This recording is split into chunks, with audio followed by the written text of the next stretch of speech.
Hello and welcome to Security Scan. I am Vishal Dahiya, and this week we will talk about military satellites.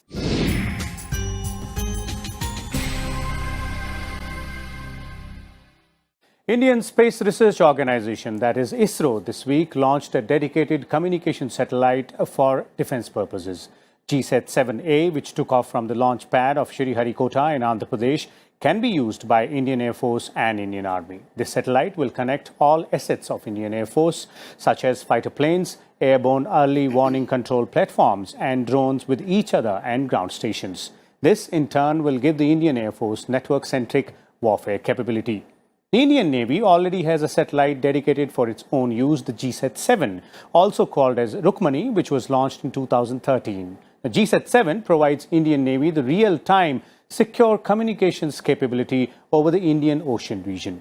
GSAT-7A, along with GSAT-7 and GSAT-6, will form the band of communication satellite for use of security forces, along with the battery of Earth imaging Cartosat series of satellites. So how does these satellites help our defense forces, and what are their unique characteristics? For more on this, we're joined by a distinguished panel of guests today. Let me start by introducing them to you, beginning with Mr. Pallav Bagla, the science editor of NDTV. We also have with us Mr. Alok Bansal, Director, India Foundation, and we have with us Group Captain Ajay Lele, the Senior Fellow of IDSA.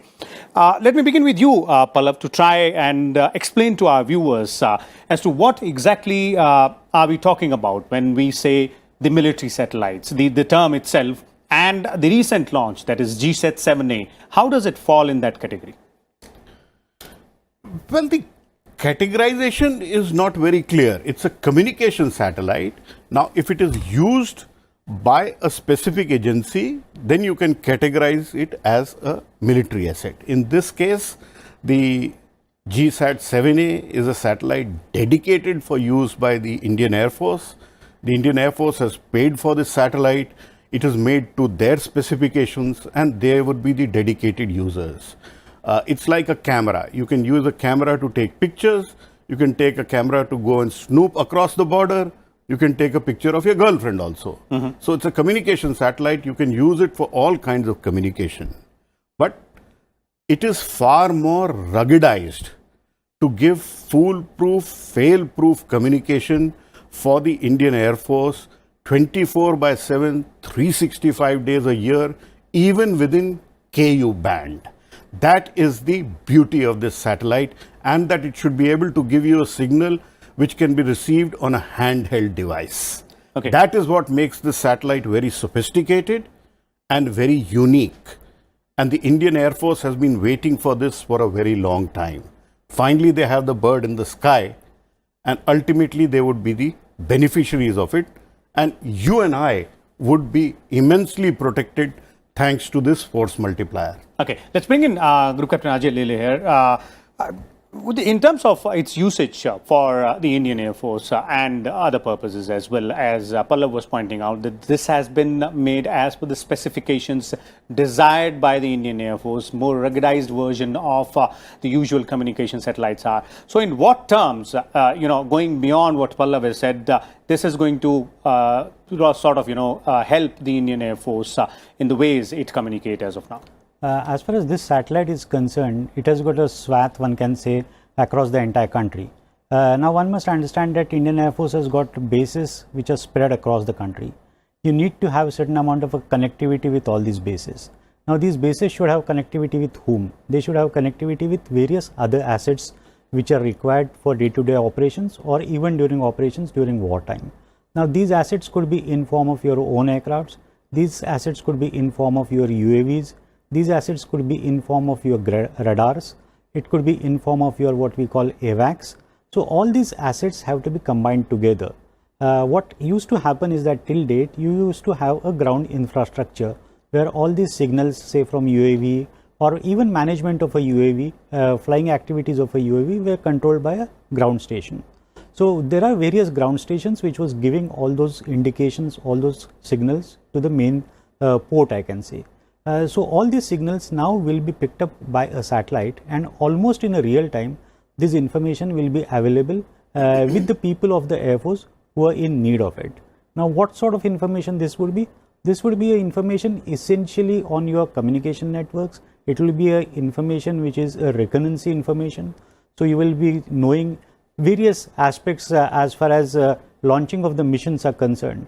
So all that sort of information which is normally required in almost in real time and uninterrupted 24/7 in all weather and terrain conditions needs to be made available. So this information will be made available by this satellite. So in short, I will say that this satellite is just a carrier. It is picking up information from various sources. Okay, so that explains more or less what GSAT-7A is and what it is going to do. Let's bring in Mr. Alok Bansal here. Mr. Bansal, from your perspective, for our viewers to understand again, the entire concept of having a military satellite or having a satellite which helps the defense forces. See, satellite has multiple uses, as Mr. Pallav Bagla said, that you could use it for different purposes. But these are primarily communication satellites. They provide secure communication to a particular user. Just to give you an example, the first dedicated military satellite was Rukmani.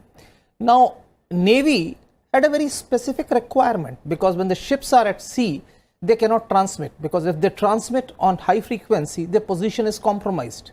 And the entire naval battle is premised on this fact that in this vast expanse of ocean, you can't find a particular ship or a vessel.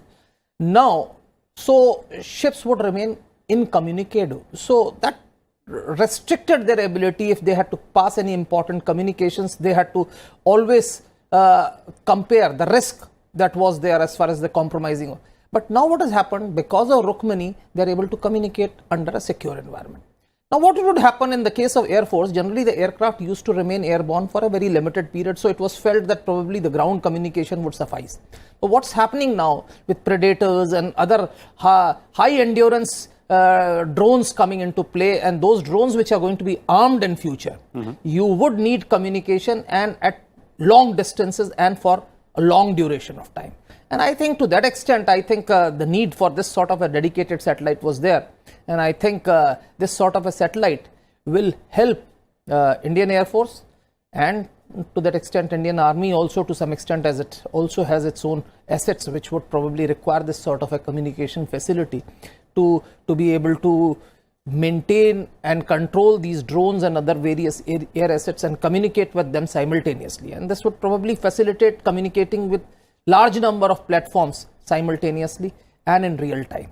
And especially when you're going to have armed platforms which need to act based on your inputs, I think this is going to be very, very vital.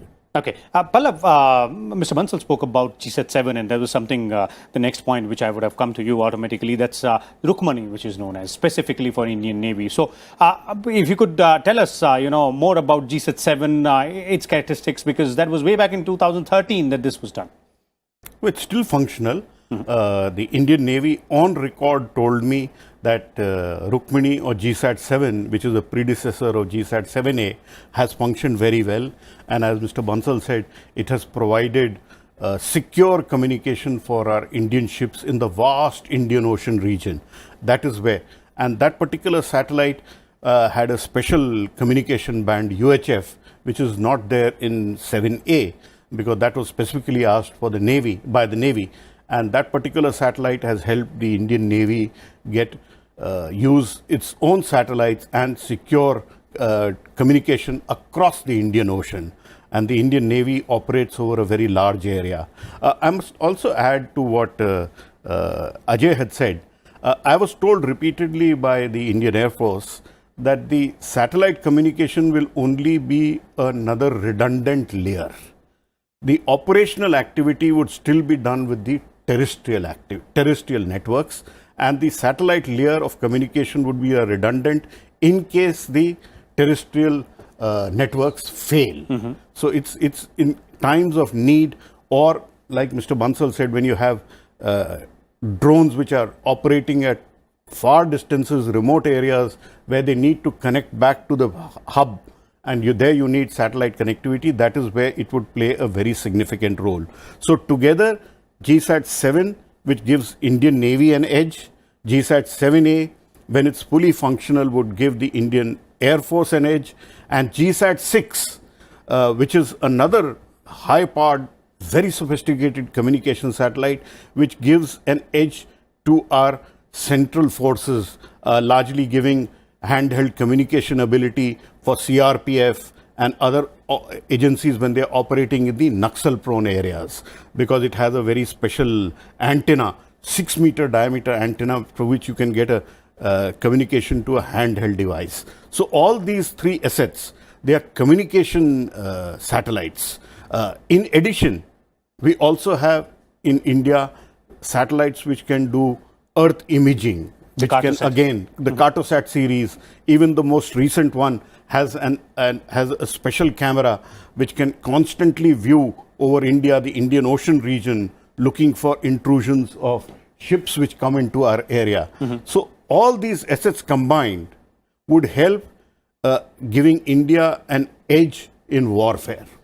Ajay, from that perspective only, specifically when we talk about defense forces getting an edge from these satellite networks, rather boosting the communication channels which we have. When we look at our neighborhood specifically, what we are trying to go ahead and protect our borders from, or specifically when we talk about Navy, the Indian Ocean region, how do you do in terms of comparative analysis? Where do we stand in as far as vis-a-vis our neighbors, specifically the two, the most talked about, China and Pakistan? You see, as far as satellites from a military usage are required, they are basically required for 3 to 4 purposes. Most important purpose is of a what we call reconnaissance or Earth image observation. The second purpose is for navigation and for communication requirements. So when one is talking of usage of a satellite for armed forces, basically these are the 3 domains where you require expertise. Other than that, you require weather satellites, you require satellites for electronic intelligence, you require satellites for signal intelligence, you require satellites for communication intelligence, and there are a few other satellites also like radar intelligence and other purposes. So you need to have a mix of all these satellites. As far as our adversaries are concerned, China has got a great investment into the space domain, and they have almost all satellites in all these various capacities.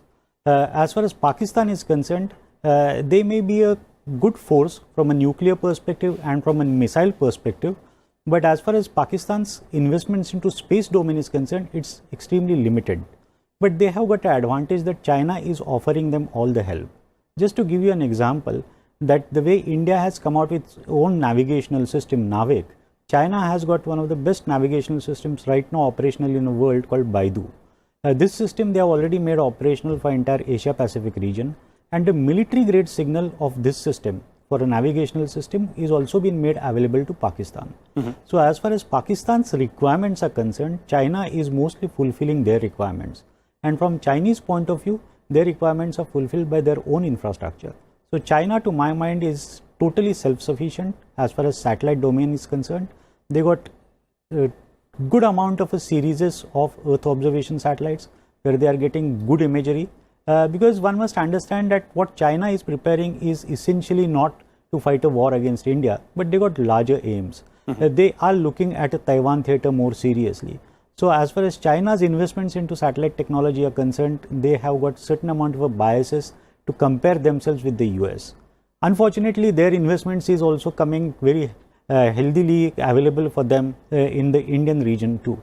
But at present, I will say that as far as India's requirements are concerned, because one should not unnecessarily get into a comparison mode. As far as Indian Armed Forces requirements are concerned, we have just made a beginning in the satellite domain. We need to more in this. Okay, Mr. Mansal, you just made a beginning, but it is also said that well begun is half done. See, well begun is half done, and please understand, while military satellites may be a new thing with 2013 onwards, a new phenomena, but even our multi-usage satellites had enormous utility for the military. And I think in the field of remote sensing, I think that we started with, and where we are getting surveillance or pictures or images that we have been getting, I think we have been second to none virtually, actually. And I think we have done fairly good job of that. Though it was primarily for civilian usage, but those pictures could also be used for military usage. And to the best of my knowledge, Pakistan does not have any such facility.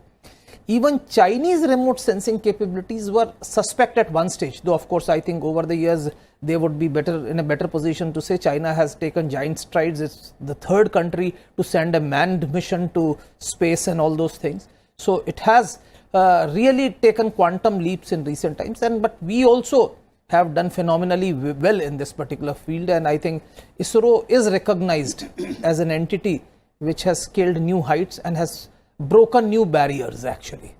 So to that extent we have done, and I think we'll keep moving forward and forward, and I think well begun, as you said, is half done, and I think Air Force has now started doing.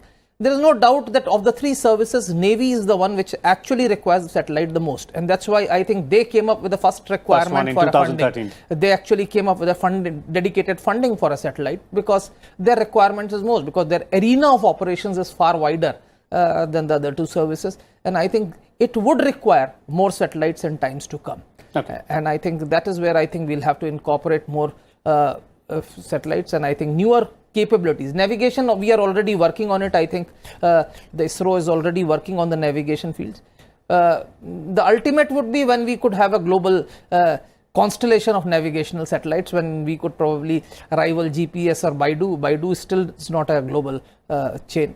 So I think that would be the ultimate. But as of now, what we have is, I think, more than adequate for our requirements at this point of time. Okay, it's more than adequate. That's what Pallab, as Mr. Bansal is pointing out, that as far as ISRO is concerned, it scale new heights. From your perspective, ISRO obviously has carved out a niche for itself, and it is known for India is now known for its space technology and its prowess there. But its military use, from that perspective, as Mr. Ajay was pointing out, that we have made, taken first few important steps. How far do you believe we should be moving ahead? At what speed should we be achieving our targets from here onwards, where it is, the requirement, the military requirement of users of satellites is concerned? Well, sky is the limit. If the Indian Air Force wants 10 more satellites, ISRO would be in a position to give 10 more satellites. Navy wants 5 more satellites, ISRO would be in a position to give 5 more satellites. Obviously, these are user funded, the users will have to fund them. To say that we started doing in 2013, I think would be wrong. In 2013, we designated a particular satellite as a satellite for the Navy. Before that also, transponders on our INSATs were being hired by the services and being used, whether it was ever in the public domain and whether they were designated. So exactly, it has been a long journey. It has been a long journey. Satellite images have been available to Indian armed forces for a very long time. All of us know during the surgical strikes, images from Cartosat 2 series, which is less than a meter resolution from that height, were definitely used for the operations. The radar sat imaging capabilities India has had for quite some time with both Radar Sat 1 and Radar Sat 2. Those images were available. And let me also add a point to what Ajay said. Recently, Pakistan launched 2 satellites with China's help, which he pointed out. One a communication satellite and one Earth imaging satellite, which most people say is an X-band radar sat, which is a very sophisticated Earth imaging satellite capability which made through Chinese help, and a capability which India also does not have. So they are also looking over our shoulders with great detail. So this is a game which goes on the eastern border, the western border. This will go on, and the Navik series, which Mr. Bansal mentioned, the Navik series, which is the Indian Regional Navigation System, is up and operational. 1,500 kilometers along the Indian border. The signal is available in both for civilian use and for military use. And at times when you would need for targeting your missiles, that signal is available for Indian armed forces. Okay, so there can be dual uses as well, and as Pallab is pointing out, that this game will continue. This competition between different countries, be it in our neighborhood as well. But Ajay, from the end user's perspective, what is it that the forces would now be looking forward to in terms of what they would or they might require the services of various satellites in terms of achieving their military objectives? Or ensuring that they keep that sharp eye over the borders or completing other tasks? You see, as far as we are concerned, one must accept the fact that now we are operating in a 21st century atmosphere. In a 21st century atmosphere, you are talking of a 4th generation aircraft, you are talking of a 5th generation aircraft.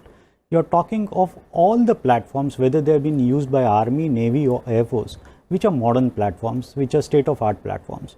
So all these platforms require tremendous amount of help from a satellite. Let's slightly go back and look at 1991 Gulf War. 1991 Gulf War taught rest of the world that yes, you can use satellite for multiple purposes and it will give you very good results. So right from targeting to communication to various other activities which are essentially remote sensing related activities which will give you a lot of intelligence input, you require satellites. So all the three services will have their own specific requirements from an intelligence gathering point of view also. They will have certain requirements which are real time, they will have certain requirements which are slightly over a longer period of time. So every service specific satellites would be required in years to come, because every service is upgrading its entire inventory of arms and ammunition. So this entire inventory of arms and ammunition, because today when you are talking of various missiles also, today when you are talking of various aircrafts which are basically firing missiles, say something like what we call as a JDAMs, that is Joint Direct Attack Munitions. These are all GPS guided bombs. So for all these activities, you are going to depend on satellites in years to come. So from every service point of view, you will have certain common requirements and certain specific requirements. Particularly the requirements will come into the arena of remote sensing, because you are very keen, particularly since India is a country which has got problems on both the borders. And both the borders are not simple borders from a terrain and a topography and a weather point of view. So you require a lot amount of inputs.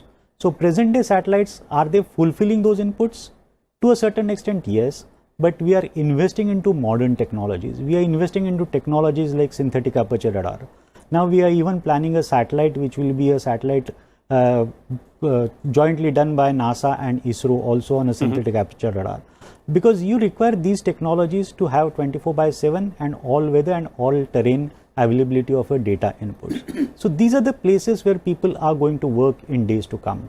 And as far as ISRO is concerned, they have got their main focus which is concentrated towards civilian requirements. So we need to do slightly more into a military domain. And I think a first step has been taken from that point of view, where government has announced to formulation of a defense space agency. Defense space agency. We have a small space cell into the integrated headquarters, but now that has been converted into a defense space agency. It is short of, say, space command, but I think that's a good beginning, where now they will understand and try to actually put on papers that what are the specific requirements of every service. Okay. And subsequently we can take the measures. Okay, Mr. Bansal, concluding comments from you that the future seems to be very interesting as far as this sector is concerned. Undoubtedly, I think as Ajay said, after 91, I think the world has stood up and taken notice of the capabilities of the satellites. And I think we have been, I wouldn't say very quick, but we have been fairly quick to understand, especially different services. I think, as I said, Navy was first off the block, but the other services are also coming. And I think now this Defense Space Agency, which has been established, I think it needs to be expanded in due course to create a space command, because eventually now the defense services would need space, because space would need to be harnessed to essentially help them to augment their fighting capabilities. And I think in all three fields, that is remote sensing, communication and navigation, I think we need to move forward. We have made a very good beginning, a robust beginning, and now we have to take it forward from here. Okay, so as our panelists have pointed out, that we have made a robust and a good beginning, and as all of us are aware, ISRO has carved out a niche for itself, and there have been several developments as far as fulfilling the needs of